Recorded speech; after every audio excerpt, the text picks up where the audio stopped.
आप ये कह रहे हैं कि लोग डिसाइड करेंगे क्या सही है क्या गलत है, यही है? मेजॉरिटी डिसाइड करेगी क्या सही है क्या गलत है। अरे भाई बिल्कुल।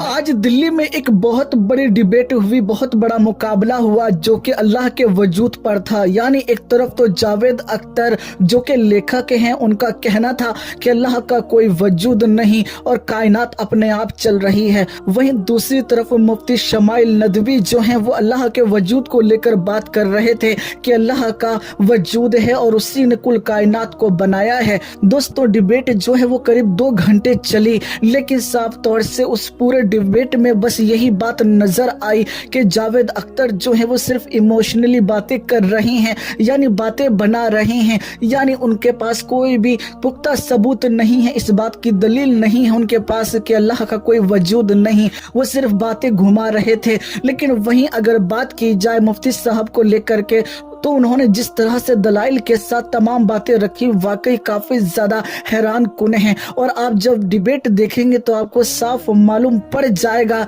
कि आखिर किसकी जीत हुई है और कौन हक पर है। बेशक अल्लाह ताला यकीनन तमाम कायनात का मालिक है और उसी ने जर्रे जर्रे को बनाया, उसी ने जावेद अख्तर को बनाया, उसी ने साइंस को बनाया। कुल मिलाकर कायनात का एक एक जर्रा जर्रा अल्लाह के वजह से ही वजूद में आया है। लेकिन कम इल्म लोग इन चीजों को समझ नहीं पाते। वहीं दोस्तों, जावेद अख्तर ने एक बात कही थी, ये कह रहे हैं कि लोग डिसाइड करेंगे क्या सही है क्या गलत है, यही है? मेजॉरिटी डिसाइड करेगी क्या सही है क्या गलत है। अरे भाई बिल्कुल।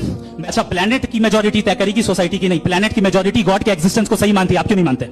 मुफ्ती साहब ने कहा पूरी दुनिया के लोग जो हैं वो एक गॉड को मानते हैं। तो इस बात से जावेद अख्तर साहब जो थे वो पीछे हटने लगे और कहने लगे कि जो मैंने बात कही है वो मैं उसको वापस लेता हूं। कुल मिला करके इस डिबेट में साफ तौर से जावेद अख्तर साहब के हाथ कांपते हुए नजर आ रहे थे और यकीनन जिस अंदाज से मुफ्ती साहब ने जवाब दिया वो काफी ज्यादा खूबसूरत था। और इस वक्त हर तरफ मुफ्ती साहब की यकीनन तारीफें हो रही हैं और वहीं जावेद अख्तर साहब को हर कोई कह रहा है कि हम तो सोच रहे थे कि बहुत बड़े यकीनन दलाइल पेश करेंगे, लेकिन इन्होंने तो कुछ भी पेश नहीं किया, बस बात को घुमा रहे थे और कोई भी ऐसा जवाब नहीं दिया जिससे इस बात पर हम यकीन कर सकें कि अल्लाह का कोई वजूद नहीं। फिलहाल दोस्तों, ये अब तक की सबसे बड़ी खबर सामने आई थी जो मैंने आपको बताई है। आपका क्या कहना है इस डिबेट, इस मुकाबले को लेकर जरूर बताइएगा।